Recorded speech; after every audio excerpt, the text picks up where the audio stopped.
Well, good evening, everyone. It is that most wonderful time of the week where I get to take a little break from work and spend that time with you, right? Grab a cup of coffee, another cup of coffee, and, you know, talk about what's going on, what's on my mind, and take your questions. And man, this is a doozy, right?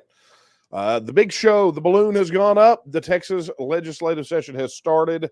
And tonight we're going to talk about a little bit of perspective. I have seen some chatter out there, and it appears to me that there are an awful lot of people who do not understand the legislative process and the calendar and all the things that go along with this, this exercise that we go through every 2 years. And we're gonna take a look at it from a Texas or a TEXIT perspective tonight, and we're gonna talk a little bit about the calendar. Right, we got to talk about the progress of TEXIT, what that's going to look like moving forward through the legislative session. I'm going to commend many of you for doing great work before the start of the session because it is showing. And of course, I'll take your questions. So before we get started, let me just welcome all of the new folks. Hang on, I got to get resituated in my chair, man. I was like, I'm not gonna lie, I've been a little busy today, right? So I'm getting into my chair. I'm like, whew, it's break time, but it's not. It's break time for you guys, but work time after that. Anyway, for all the people that are here for the first time, my name is Daniel Miller. I'm president of the Texas Nationalist movement, and this is Late Night Coffee Talk. It is that time in the middle of the week where I take a break from working for Texas independence and grab another cup of coffee, sit down here, fire up the camera, and visit with you guys. Get off my chest what needs to get off my chest and answer your questions. And that's going to be a great one. So a little bit of housekeeping before we get started and talk about some of the wonderful things that have been happening over the week. Chat questions, for those of you that are old hat, you know where to do that, right? But if you are watching us on either of the Facebook pages, drop your question in the comments. If you're watching on YouTube, either of the YouTube channels, drop your question in chat on either of those channels. And be sure tonight to use hashtag TEXIT. We're doing that thing again. Kara came in and said, hey, 2 swag bags. I said, okay. And now I'm saying use hashtag TEXIT to be entered to win. There's a little random draw thing on here. And if you comment on either of those places using hashtag TEXIT, you're going to be entered to win. It'll randomly draw you out. We'll give you some TEXIT swag. Pretty cool stuff. There's some vintage T&M gear in there. I have taken a peek in some of the mystery bags. There's some vintage T&M swag in there, like some things that we don't produce anymore that are highly sought after. Plus, there's some cool, new stuff and things of that nature. So the swag bags are super cool. All right. Well, look, as I said, we're gonna tear off into this tonight. I've got a lot on my mind, and I'm gonna tell you, there's been developments, not just legislatively, right, but over the Facebook lawsuit, even within the last hour. I'm not gonna spill the beans yet till I get clearance from the attorney, but it's pretty exciting news. Not that anything's going to be more exciting than the potential to pivot this case or AKA basically make Facebook eat a big bowl of crap because they've come after the TEXIT issue. They've come after the constitutionality and legality of TEXIT. If you don't know what that's all about, go back and watch Coffee Talk last week. Read the article on the website at tnm.me. But this is a big one. One, frankly, that I was not expecting. I was hoping for, but was not expecting. And hopefully we'll have news to share with you between now and the next Coffee Talk. And then, we'll talk about that. But it's a biggie. And I'm pretty excited about it. Hoping to get all the details when I get off of here tonight. I'll get fully briefed on it, I'm sure, this evening. But that being said, let's continue on. The news of the day, right, is the legislative session. We had the kickoff of the legislative session yesterday. And then today there was a big brouhaha. I mean, a big amount of controversy over the rules debate. And, it's shaping up to be, oddly enough, a bit of a contentious legislative session between the grassroots and the political establishment. So we're gonna take we'll be talking about that and unpacking that more as we get moving along. But obviously, we got to keep the main thing, and the main thing is TEXIT. So we gotta make sure that we're doing everything we can to get that bill across the finish line, so that Texans like us can have a vote on TEXIT in November of 2023. Now, there was a bit of a contest. We talked about this several weeks back. We knew that Dade Phelan, Speaker of the House, was going to have a challenger in Tony Tinderholt. He challenged him at the Republican caucus meeting and continued his challenge through to the opening day of the legislative session. Now, interestingly enough, let me just let you guys know, if you did not already, everyone who wound up at the Capitol had to enter into the building and had to take a look at this.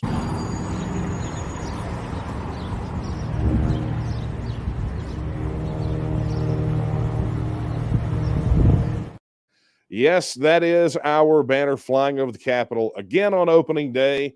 And, we sent them a message that very same way, right on election day in November, that TEXIT was coming. There it was. There were plenty of TEXIT supporters there at the Capitol that were there on their own, and many people have asked, why didn't the TNM do something, organize something on opening day? And I'll tell you, the vast majority of our work that is done before the session starts and will be done after all the dust clears in this first couple of days, this first week. And it's just the way things are. We used to do opening day things until we figured out that was not the most effective use of the organization's resources, to spin a bunch of people up, have them dump a bunch of money in to go in an organized fashion. There will be time for that, right? That time is coming. But we're playing it very smart this session. We're taking everything that we have learned over all the previous sessions, and we're being very, very deliberative with what we do. And I will tell you, so much of the work in the Texas legislature isn't really done, by mass numbers at the Capitol. Now, it helps, right? There are times when it helps.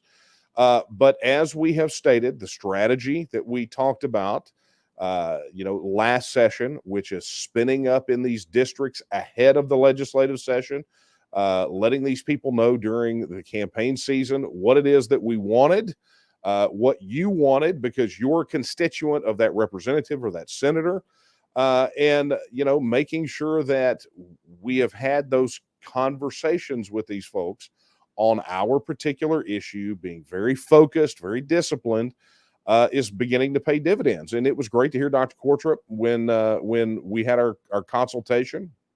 If you don't know who he is, you can go back and look at the previous coffee talk. There's a webinar on our YouTube channel where you can watch him talk about an examination, essentially, of what we're doing from a guy who's been there, done that, got the T-shirt 16 or 17 times over with independence movements around the world.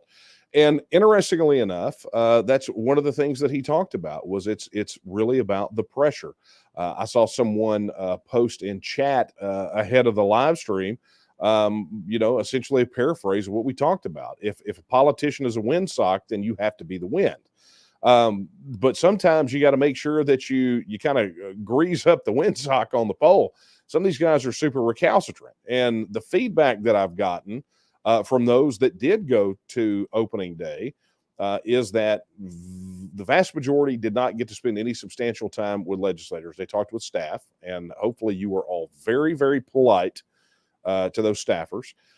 And it was a lot of sort of the same questions that we get. And I'm actually going to talk about that tonight. Some of you have sent in some of those questions via Coffee Talk, and I'm going to show you where you can find that information. But that being said, be ready, right? I mean, there are definite mass actions that we are going to do. Some of them are going to be at the Capitol. One in particular at the beginning of March, and I'm not going to tell you what that is, but those of you that have been to leadership training probably already have an idea of what that's going to be and when it's going to be. But a lot of those mass actions are going to take place in your district or on your phone, in the TNM app, or on your phone, or at your computer, or at their district offices, right? Or something in your town. Those mass actions, by and large, are going to be something that you can do right where you are. And we'll talk a little bit more about that as we go on. That said, there has been some indication that there are some out there that do not understand still how the legislative process works. Okay. You know, what the timeline is. And I can tell you, I know this because I get emails, I get social media messages, I get all these things. You know, what's the bill number? Well, the bill number doesn't get a bill doesn't get a bill number until it's officially filed. Well, has it been filed? No, it hasn't. If it has been filed, I guarantee you when it is, we will not keep it a secret. Everyone and their dog will know it, and probably the media first, because at this time of the year, they set bill alerts and they see those bills come in. They may know it before I know it, right? I mean, that's how quick things happen on their end when they're watching.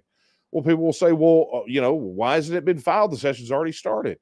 Well, you know, they started pre-filing bills at the beginning. This is not an easy task. You guys probably, many of you probably don't know that we are still quibbling over some language that was in 1359 last session. We're still trying to perfect it. The bill that wound up getting filed last session was not the ideal bill, and we have to make sure that we want to get it done. Well, there are people that are running around like, you know, like their hair's on fire. We have to get it done. Why is it not done? You know, and it's like email after email. It's like, guys, come on. Do you even know? Well, you know, I mean, they've already started. I mean, what's going to happen is well, okay. So that's what we're going to do tonight. I'm going to take a little time, and I'm going to show you some things that you may or may not know related to the legislative calendar. So yesterday was the opening day of the session. Okay, so constitutionally, right, according to the Texas Constitution, yesterday was the opening day of the legislative session, and the clock began to tick. 140 days. Okay, tick tock. 140 days. But what most people don't understand is that constitutionally, there are limits on what the legislature can do at this very moment, right? So I'm going to give you the first one. And here's what I want you to do. If you're one of those people that has an analog calendar or an alarm on you want to set an alarm on your phone or put it on your calendar on your computer or write it on a grease board on the wall or go get it tattooed on your arm. I don't care how you do it, but mark this down, right? Because this is pretty doggone important. This is, my friends, that document we refer to as the Texas Constitution. Article 3 covers the legislature, or as the Constitution calls it, the legislative department. You know, I wonder how people would behave if we quit referring to it as the Texas legislature and just started calling them the legislative department. That'd be fun. But Section 5 covers the meetings of the legislature and the order of business. And so you see right there, Section 5A, the legislature shall meet every 2 years. Okay? So you know right there that we are 140 days every other year. But here's the calendar. Here's what I want you to understand about how that 140 days is broken up. And this is really the first milestone and the first thing that people do not understand. When convened in regular session, which this is, the first 30 days thereof shall be devoted to the introduction of bills and resolutions, acting upon emergency appropriations, passing upon the confirmation of the recess appointees of the governor, and such emergency matters as may be submitted by the governor in special messages to the legislature. Okay, so what that is the governor's emergency priorities. Okay, so let's just take it out of constitutionalese and let's talk about what this means effectively. What this means is for the first 30 days, not much happens. So even if the bill was filed today, even if we had got it filed in pre-filing, nothing happens. Nothing. Unless you expect that the governor would refer to it as an emergency priority that he would declare in his state of the state address that he's going to give. So from January the 10th, the clock started ticking. 30 days. So you want to know why last session, everyone was madder than a wet hen at Dade Phelan for waiting until like the third week of January to appoint his committee chairs. That's why. Not that those committees could have done anything, but people were ready to start, I guess lobbying the committees, whatever that is. But ultimately, 30 days after the start of the legislative session until anything really substantive outside of those issues that were just laid out gets done, right? So you've got those first 30 days to introduce the bills, right? That's the official filing window. And then, dealing with the emergency matters. And that's going to be ultimately up to the governor. The governor will set those priorities and he will designate some emergency items that will probably be revealed in his state of the state address. And those are ones that can be tackled in the first 30 days and nothing else gets tackled. Nothing. So, if we don't have committees, which we don't, because, it's just not time yet. Even if you had them, they wouldn't be meeting because no first reading of bills gets to happen. Those things don't get assigned to committees until those first 30 days are up. So super, super important. Well, then, okay. Well, what happens if you don't get it done in the first 30 days? Right? Well, you actually get to still file bills because the bill filing deadline is 60 days, the 60th day of the session. Okay. March 11th will be the 60th day of the session. And that is the unrestricted bill filing deadline. So you want to talk about pacing yourselves. I would, nothing would make me happier than to go ahead and get whoever to file it. But there's a lot of maneuvering going on in the legislature right now. The fight over the speaker and the fight over the Democrat chairs has created a tremendous amount of unrest and unsettle inside the Texas House. And we're not even talking about, we haven't even gone over to talk about the Senate side, right? So we are definitely working. I mean, we've got former legislators working with us to help us get this done. We've pulled together a legislative team with people that have major legislative and political experience. I mean, it's happening. And just because you don't see us hooping and hollering on the first day of the session doesn't mean that we haven't got a tremendous amount accomplished. And don't judge by what you don't see. Okay. It's the calendar. I mean, it's the I don't know any other way to put it, right? Let's take a look at questions real quick, see what we got. Okay, let me do this. Thank you to Eric Riddle for your super chat, sir. We really, really do appreciate it. Thank you so much for that. If you have an opportunity to drop a super chat or head over to tnm.me/donate, help support the effort. It's going to be fun. Here it is. John Bolgiano says politicians like windsocks can be moved by a strong enough wind at time for a TEXIT hurricane. Absolutely. That time is nigh. And here's the thing. If folks had been heeding what we've been talking about, really since the end of the primaries, engaging with these legislators would already be done. And so, and I could tell that some of it's already been done. And we'll talk, like I said, we'll talk about that here in a minute. Shelby has a question. Shelby wants to know, how are we going to fight the rules? Well, you don't fight the rules at this point. I was talking to a legislator the other day, and one of the things that we talked about was that elections have consequences. And I know it sounds pretty cliche, but the trajectory of this was set at the end of the last legislative session.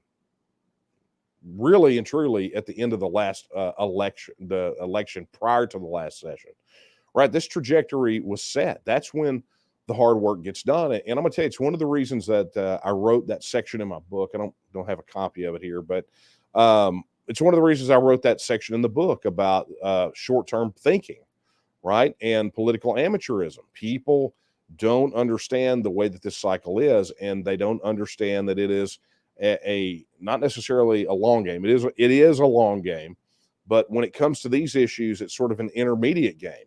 If our legislature met full time and the elections were a little bit closer together, then it might not be that much of a problem. But you have 140 days every other year, okay? And so that means the fight for the next legislative session is probably already brewing. I mean, I know it is. We're already out there recruiting, vetting, and preparing to train candidates. I mean, that's happening. We've already been in talks with people that are considering challenging state reps and state senators that are that may not support TEXIT in this session.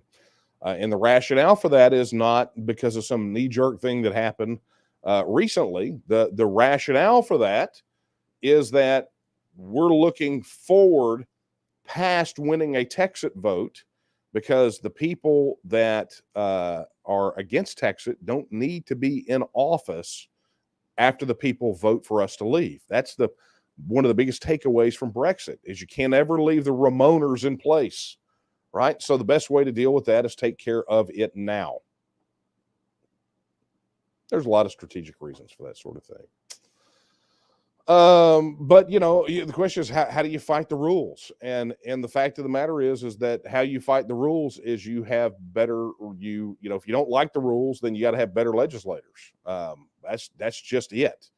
The legislator that I was speaking to the other day said people they expect conservative things out of the legislature, but they unfortunately elect people that are probably not as conservative as they think they are.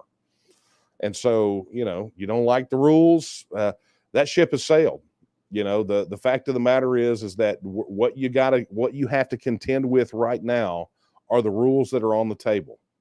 Sometimes you got to play the hand that you're dealt, and you gotta find a way to win.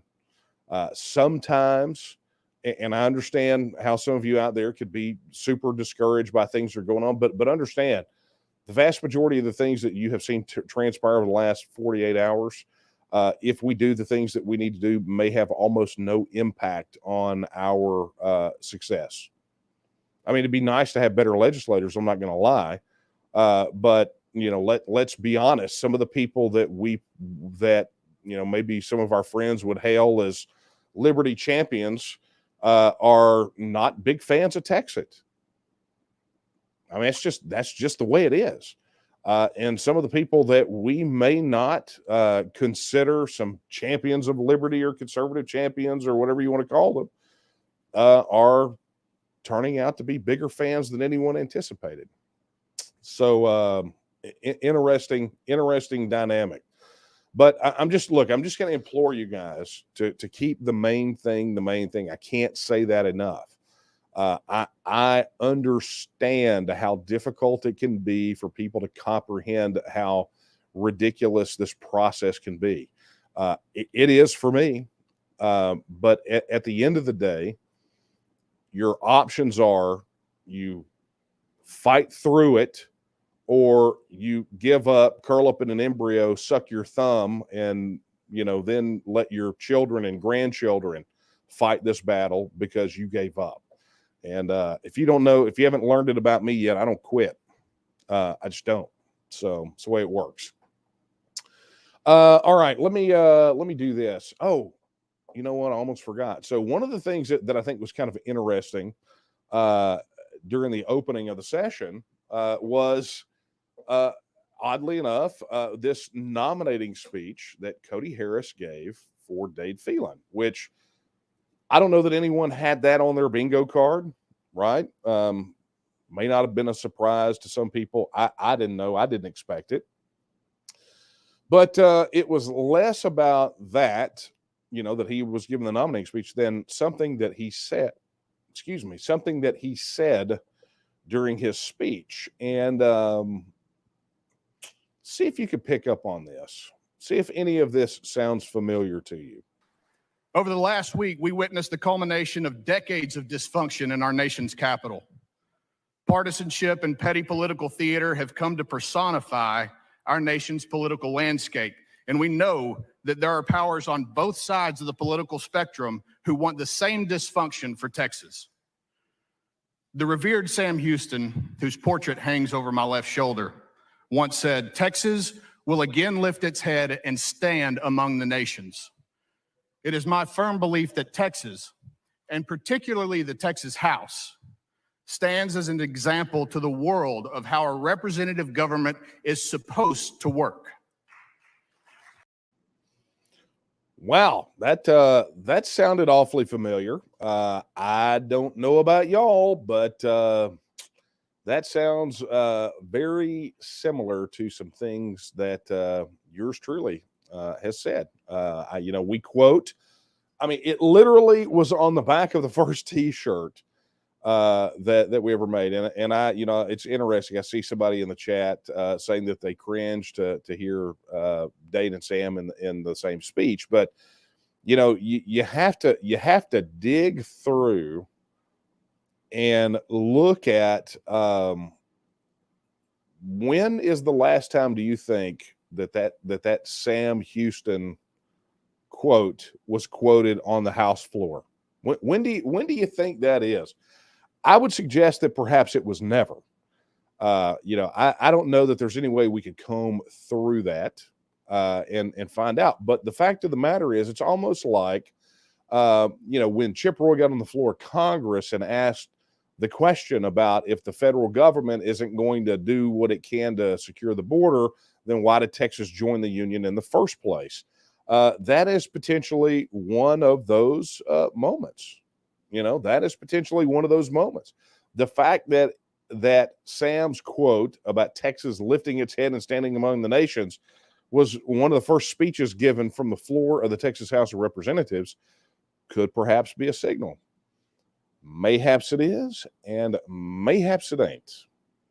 I can't tell you that. Cody Harris can, though. Just saying. All right, so let's get down to this too, because I want to talk about. Let me get to some more of your questions.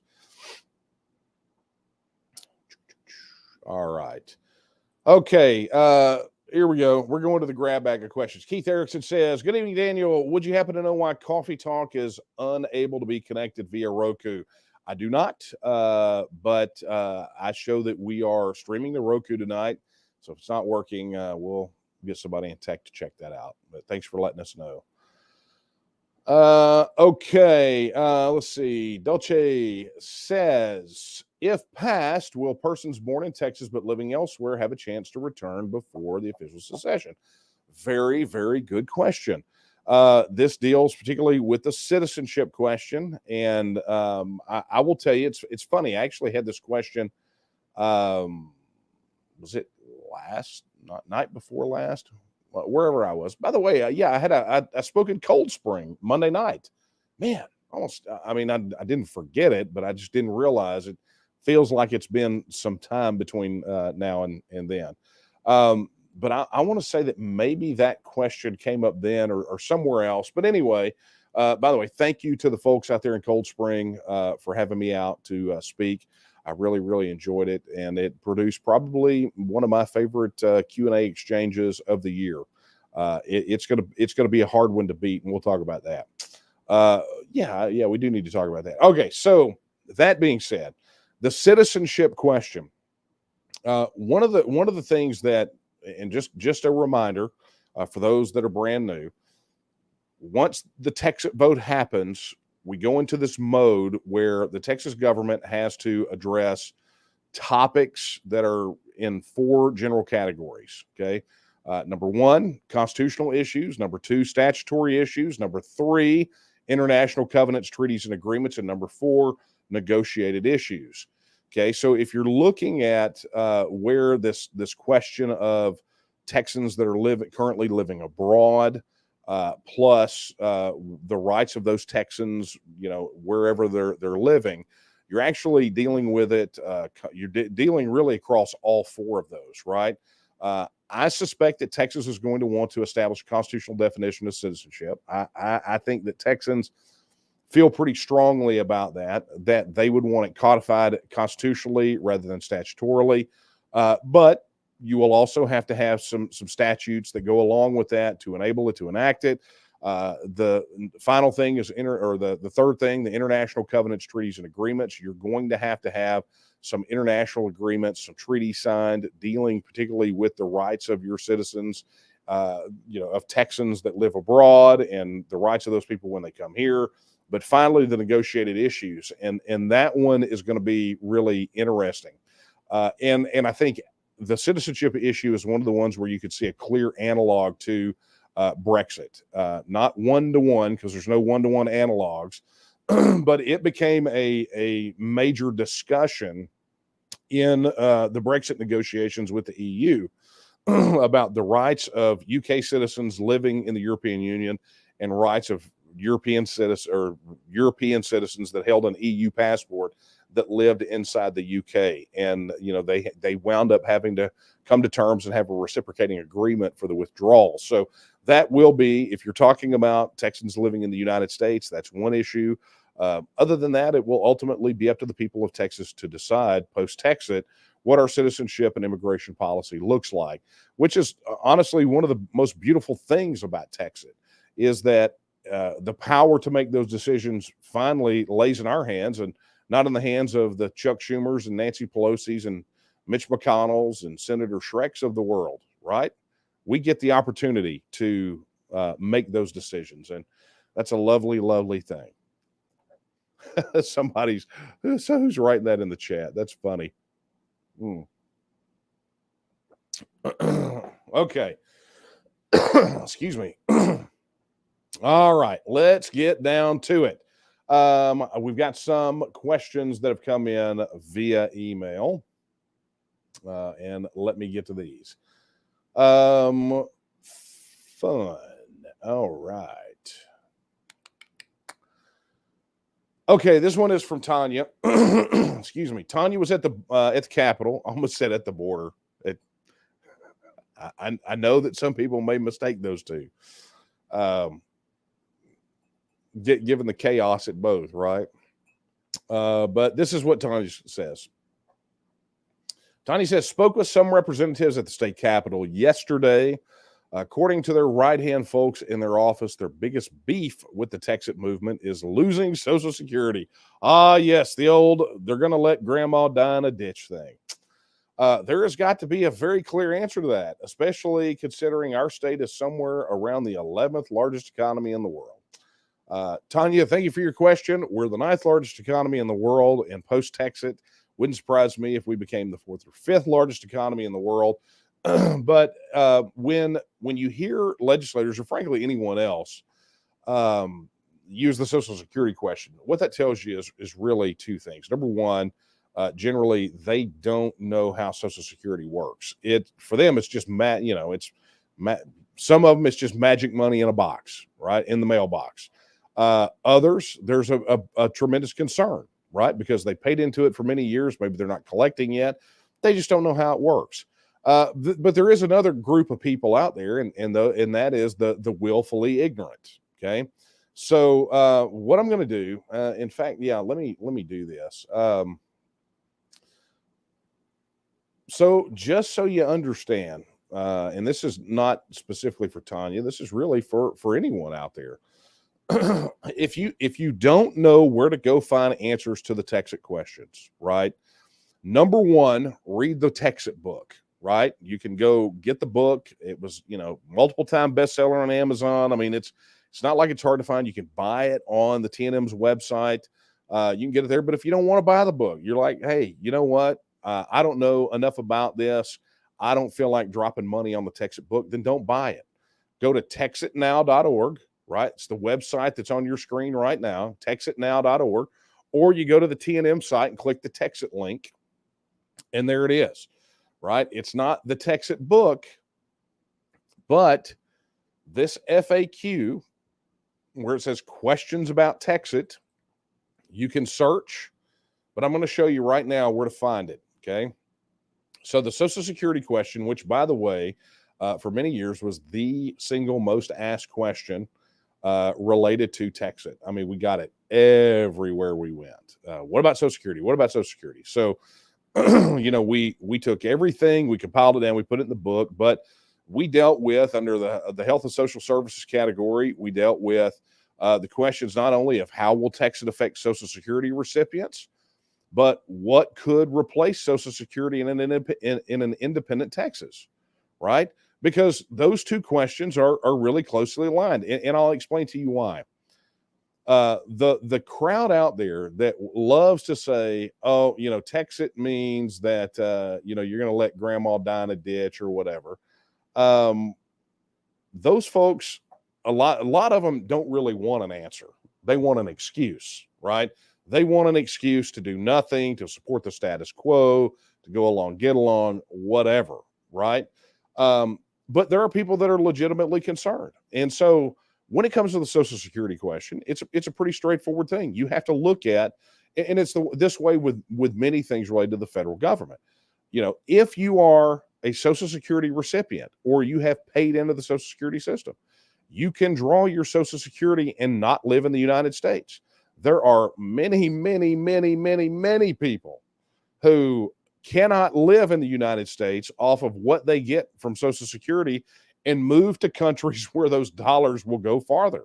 How many Texas expats are living in Mexico, in Central and South America now that are drawing their Social Security checks? A lot. There are entire communities. And you know what? That's just not us thinking of this, right? This is not something that we made up. This is literally federal government policy. And then people will say, oh, but what if they get mad at us and they cut all those people off? Well, number one, now it's not us letting grandma die in a ditch. It's President Puddin' Pop and his Marxist militia up there in Washington, D.C. that are letting grandma die in a ditch, which honestly, given the level of support for euthanasia among that crowd, they'd probably be happy to do so, okay? But let's be honest about that.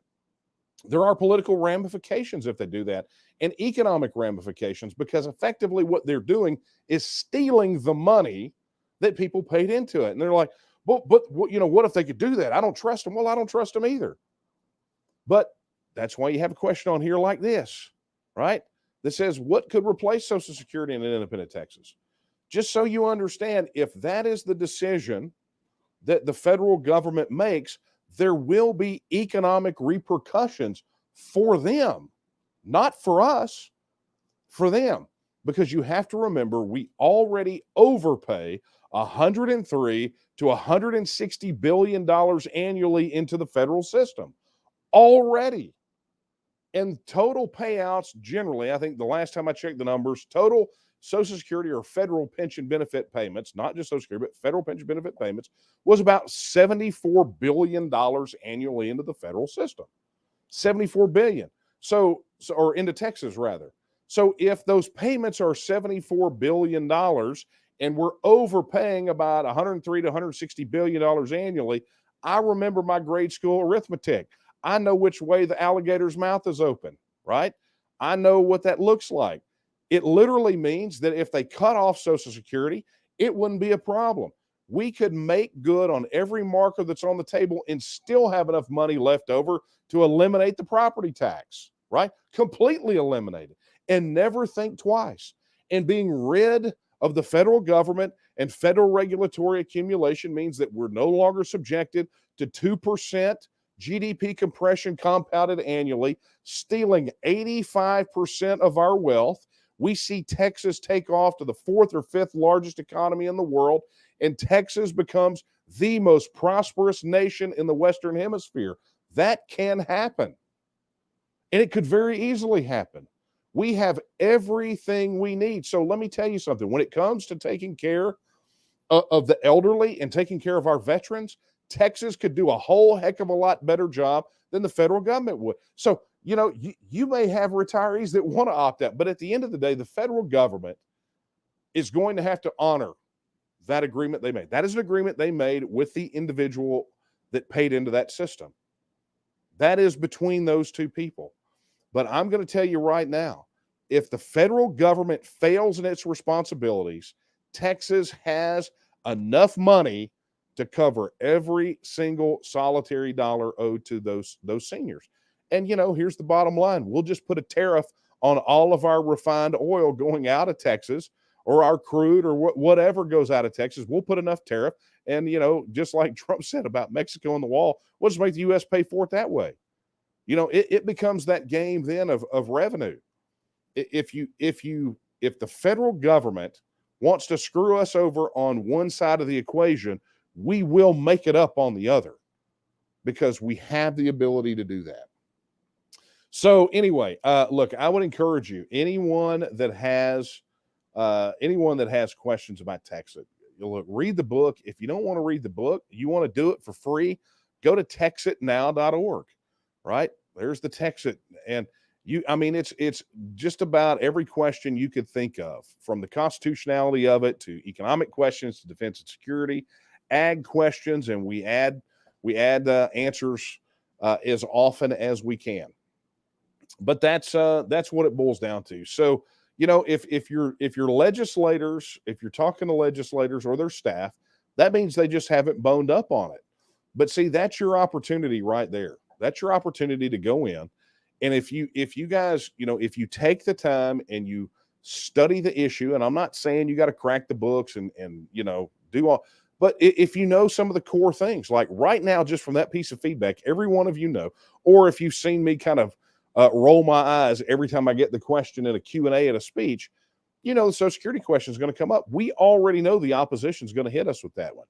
Their project fear tactic is, you're going to let grandma die in a ditch. They want to scare seniors. They want to scare boomers. They want to scare people that are so close to retirement age or already drawing federal pension benefits that they will vote no on this.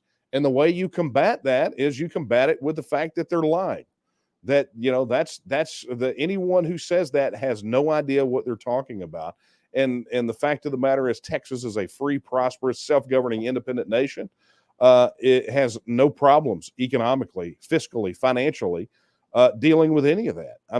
Honestly, we're about as economically resilient as you could possibly get. Remember, I think it was like 7 of Obama's 8 years as president, Texas was the only net job creator. It was an amazing statistic that came out over and over. They would start reporting these. Well, we had net job gains in the United States on their economic report. And then the Texas government would fire back and go, yes, because all your other 49 were underwater and we produced enough to cover all of it, right?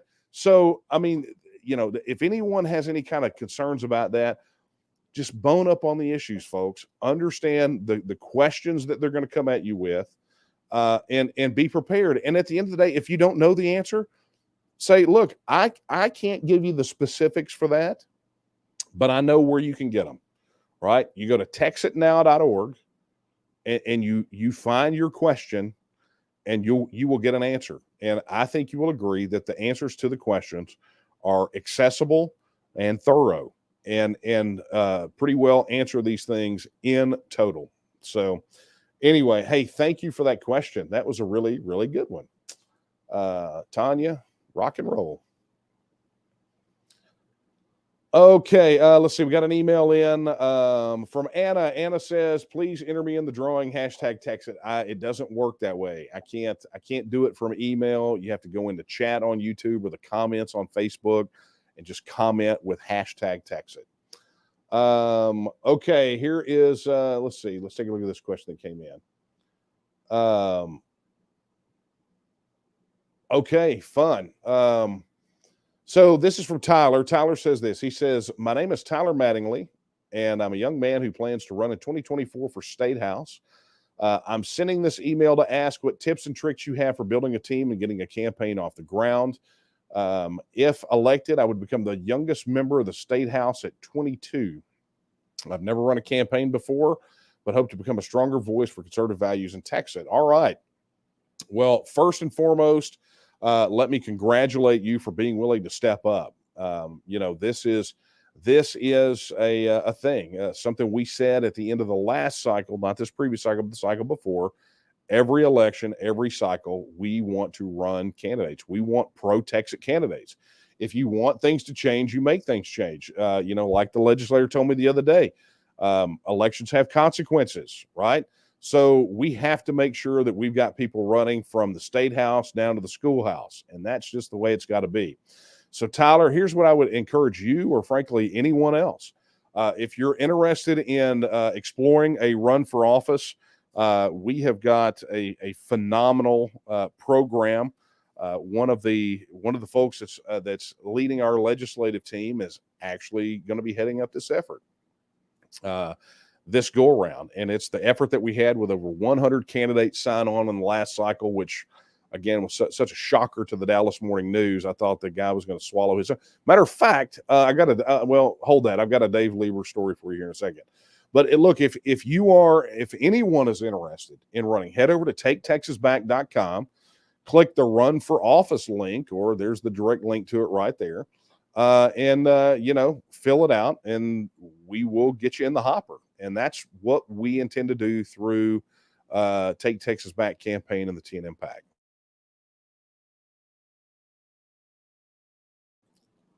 All right.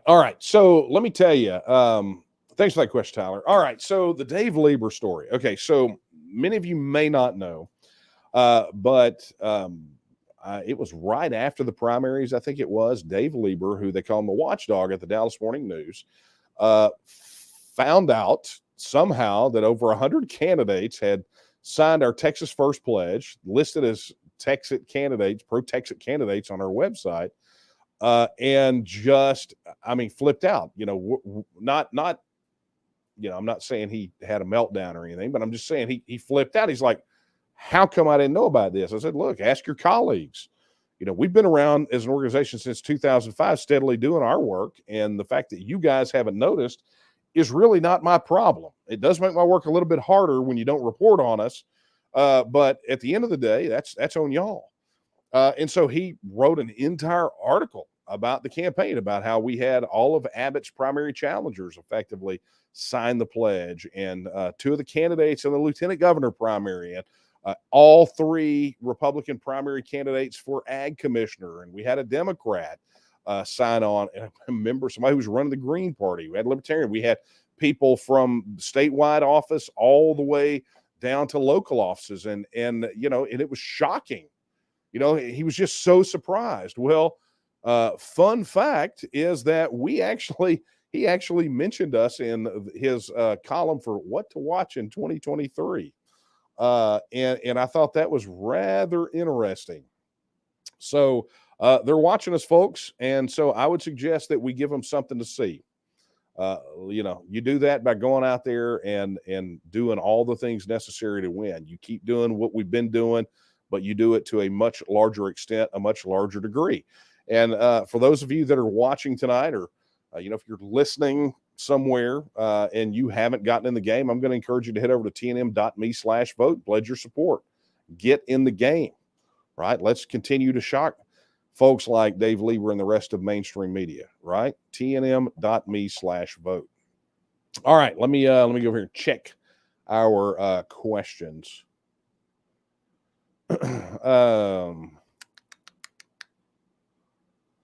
Okay, this is a good one. I don't know if you pronounce it Jace or JC, but I know someone that actually, our friend, longtime friend's daughter, spells her name that way, and it says Jace. So I'm assuming it's Jace. But Jace Gilliam says, "What do you believe is the biggest thing standing in the way of a Texit vote?" That's a really good question. It's something that I wrote about, something I wrote about in the book. I talk about it, and I talk about the things, plural, that have been preventing a Texit vote. And so, just not to recap everything that's in the book and kind of crib off that, because I think things have changed a little bit. To understand why your question is so important, you have to understand that at the level of support that Texit has right now, if it were any other issue, we'd have already had a vote. It would have already been done. We would have already had the vote on this. But it is an odd issue for here. And it's not just for here. You've seen it as an odd issue many places around. So it is not, and you have to think of it this way. It is not politically unpopular. In fact, the numbers showed that it is politically popular, not unpopular, right? Or not unpopular, but popular. It is politically popular. How do we know? Survey USA, not the only poll, right? People say, I'm sick of hearing, what about other polls? Well, I could take you all the way back to the first poll that we had when we started the organization, to 2009, 2010, 2014, 2020, and now 2022, right? Show you the steady progression, but I will not bore you with that tonight. But the tail end of the whip here, the Survey USA poll showed 66% of likely voters would vote for Texas to withdraw from the Union. So that is a significant number. That's not an insignificant number. That shows something that is politically popular. It tells you that no one is really on the bubble about this. It is, by all measures, a supermajority. Even if you had a plus or minus 5-point margin of error, which there was not that high of an MOE on that poll, it would still be in safe territory for us. I mean, it's a double-digit slam dunk over the opposition. Okay, so this is not an issue that's on the bubble. Not only is it politically popular, but to a certain degree, it's politically expedient, right? For many of these people. We know that the Republican Party of Texas put not one, but 2 planks on its platform. Libertarian Party had one on there many years before everyone else. And we know that there are a substantial number of Democrats by polling that actually support Texit. Okay. So it is, to a certain extent, regardless of the vitriol and all the hyperbolic whining and crying and whinging from the opposition, by and large, Texans en masse believe that Texas would be better off as an independent nation, and in fact should be an independent nation. Okay, that's great. That's great news for us. So what's holding us back? What is the thing that is standing in our way? Well, all roads lead through the Texas legislature. And so in the book, I talked about how when you have the mass movement that we effectively have, the numbers, how is it that the political establishment is able to stand between the people and the Texit issue and continue to survive? And it gets down to this. Many years ago, the issue that we had with gaining Texit supporters was all about the issue of self-confidence, right? And encouraging Texans to be confident in their ability to govern themselves, that it could get done, that Texit, it was a reality, that there was a path to make it happen. All of that sort of self-confidence issue. But the issue now that is alluded to in the book is one, is one of self-discipline. And it's a big one because, we're the vast majority of people that are on board with Texit, not even the vast majority, just a significant number of them are going to have to do things that are frankly uncomfortable for them. They're going to have conversations that they initially thought were uncomfortable, but turn out to be, they're going to have to do things to wield political power. So I go to Article 1, Section 2 of the Texas Constitution that says that all political power is inherent in the people. Okay.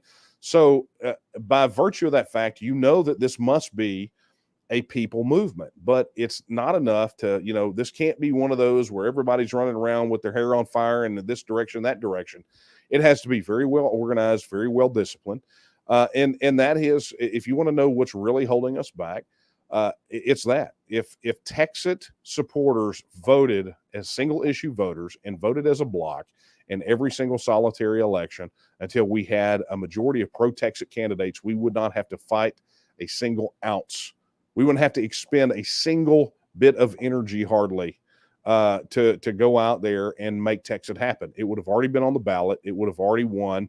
We would be well into our transition period already, and we wouldn't care about Biden economics or all that garbage. Okay. So, if you want to know what it is, it's that too many folks want to reap the harvest without plowing the ground or working the crops. They want to reap the harvest. Hence, some of these messages that I see on social media, some of the hate mail we get, go, stop talking about it and do it. Well, I'm at it all the time. I don't know who you are. My guess is you don't do crap. And you're going to find that a lot from a lot of these talkers, a lot of these critics, is they got no sweat equity. They have accomplished nothing. They have done nothing. And at the end of the day, when Texas becomes a self-governing, free, independent nation, no one will ever remember their names. 3 generations from the time they're in the ground, no one will go lay flowers on that patch of dirt because they have done nothing. And that's just the facts. I mean, people are going to say that's harsh. I'll probably get some hate mail. And you know what? So what? Just another one on the stack. But that's real deal. Look, I mean, you guys don't ask me questions for me to powder your behinds, right? You come into the locker room to have a conversation with the coach. You're going to get some coach talk. And the coach talk is that sometimes you got to do things that make it uncomfortable. You got to stretch. You got to do things. But that's what it takes. I've told my story many times. This is not what I expected to be doing with my life. This is not. But almost my entire adult life has been sacrificed. Everything that I ever wanted to do, my hopes, my wishes, my dreams, those things that I had, those went up here on a shelf, and that's where they stay until Texas becomes free, self-governing, independent, or the grave diggers pat me in the face with a shovel, right? Whichever one comes first. And that's why I say all the time, when we win, I'll go back up here and revisit and figure out, and go resume. Now, with much shorter, because let's be honest, I am much closer to my last sandwich than I am my first. But at the end of the day, sometimes you got to give up something of yourself, whatever that is, your hopes, your wishes, your dreams, those things that you saw, that path in life, that sometimes you got to just take some things and you got to set them off to the side and say, you know what? I would love to do this thing, but I got this thing that is going to have the lasting impact. Man, I got kids. I'm thinking about future generations. I tell people all the time, I don't care at the end of this if anyone ever remembers me. It doesn't matter to me. I want to be here long enough to draw air in a self-governing, free, independent nation of Texas. Just one breath is all I need. And if I don't get it, that's fine. But you know what? I know that by sacrificing what I'm sacrificing right now and doing the things that I do right now and doing all the uncomfortable things, that will lead us toward my children and their children and their children living in a free, self-governing, independent nation of Texas, free of all of this garbage that we're getting as part of the federal system, to live in a Texas that is a nation among nations. And, that's the kind of mindset. I'm pretty sure that those people that bellied up to the walls of the Alamo on the inside to defend that thing, knowing probably full well, at least at that tail end, that they were going to die, probably had hopes and wishes and dreams of their own. That is not how they saw their lives ending. but they were willing to give their lives up to that last full measure of devotion for the cause of Texas independence.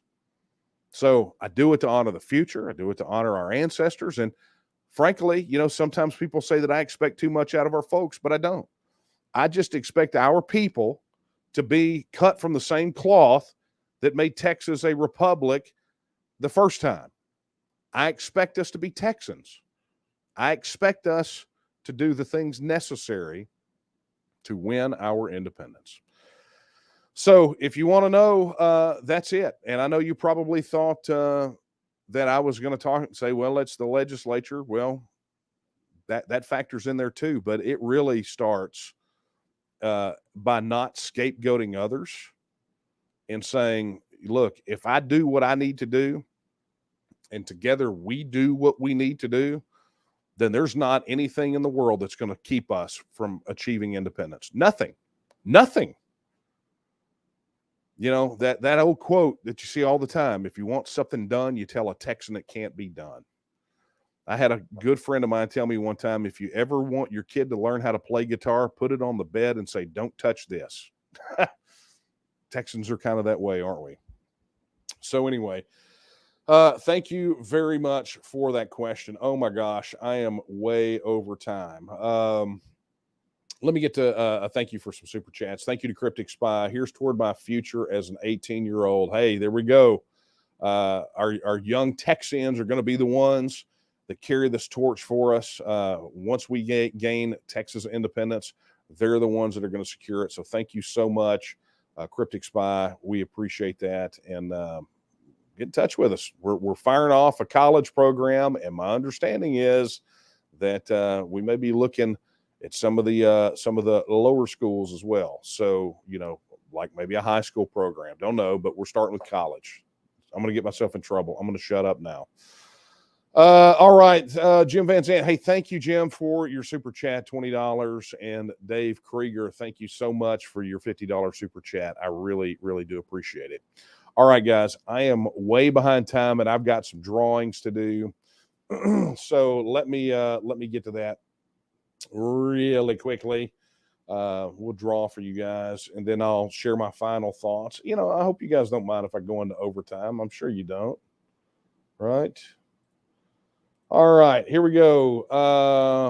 We're gonna do this twice. All right. So we've had 78 entries. Thank you very much. Let's draw. This is for a T&M swag bag. All right, and the winner's Jim Tomlinson. Hey, one of our local leaders. Fantastic. Jim, be sure to send your name and address and that you're a winner to coffeetalk@vtnm.org. We'll be sure to get that out for you. And we got one more in the hopper. Here we go. Let's see who the big winners are. I feel like we need a drum roll. All right, and the second winner of the random swag bag is Kenneth Godwin. Congratulations, Kenneth, another one of our local leaders. Thank you so much, and thank you to everyone. Thanks to our chatters, everyone who sent questions in tonight. I really, really do appreciate it. All right, it is time to wrap this bad boy up, and here are my final thoughts. So I mentioned a moment ago that I had my first speaking engagement of the year up in Cold Spring, Texas. And at the Q&A, at the end of the Q&A, we had a gentleman who didn't ask a question, but decided to go on a bit of a tirade. He was a bit of a Debbie Downer. But he said something that I thought was, I always find it problematic, whether it comes from someone like State Representative Travis Clardy or this gentleman or anyone else, when they accuse TEXIT supporters of cutting and running. My response to him was, as you might imagine, a little wound up because he wanted to talk over me, and I don't appreciate that. But when he accused us of being the kind of people who cut and run, or that TEXIT is cutting and running, what I said to him was this. And I know some of you get this, and I wanted to share it with you, but what I said to him was this, and it's quite simple. When people accuse us of cutting and running for standing up for freedom and independence, They're saying that the people who died at the Alamo, those defenders at the Alamo, were cutting and running, right? I'm pretty sure that that was a bit of a slur, that, the same kind of slur that the Mexican government and that Mexican army slung at them. They called them pirates and crooks, but at the end of the day, it was a cut and run thing. It's the same kind of slur that was thrown by probably the British toward the colonists that signed the Declaration of Independence, right? Maybe even some of their fellow countrymen accused them of cutting and running, right? But that's a term that was assigned, by this person, by his criteria, to people like Travis and Bowie and Crockett and Houston and Washington and Jefferson and Madison, right? And what I told him is simply this, is that if that's cutting and running, then sign me up. Make absolutely sure. If that's cutting and running, then that's what I want chiseled as the epitaph on my tombstone that lays above my head when I die. Because that is an example. I don't care if they want to say that we cut and run, so what? I don't care. Because at the end of the day, if that is an example of cutting and running, those people that I just mentioned, then you can call me that all day long. Right? You just sound like another pro-King Tory in the colonies, or some Santa Ana fanboy. So, folks, don't let anyone ever take away from you the fact that you were standing up for what is right. Don't let anyone ever dissuade you from standing up for what is right and standing up for the freedom and independence of you, your family, your neighbors, and of Texas. Don't ever let them take that from you. All right, folks. Well, that's going to do it for me tonight. If a reminder, if you're not already a registered supporter, head over to tnm.me/vote and sign your support. And of course, while you're at the website, do all kinds of things. Volunteer, donate, become a member, do whatever.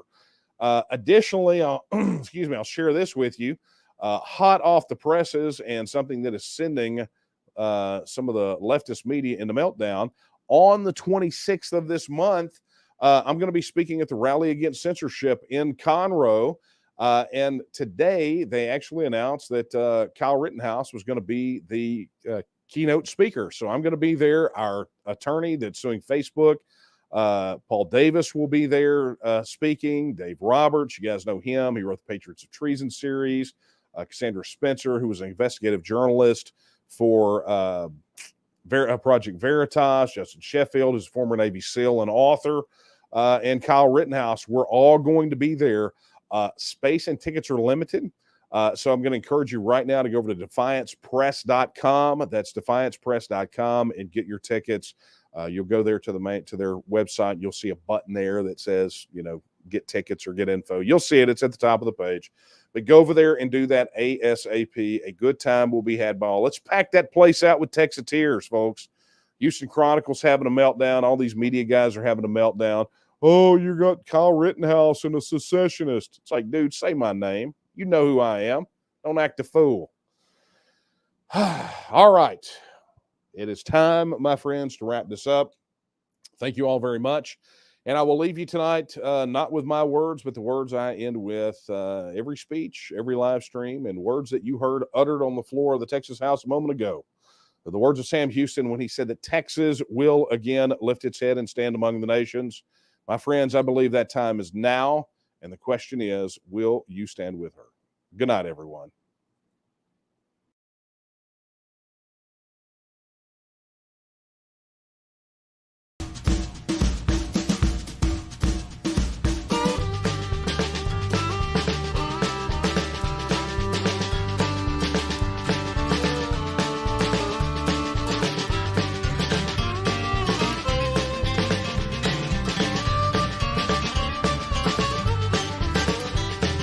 If you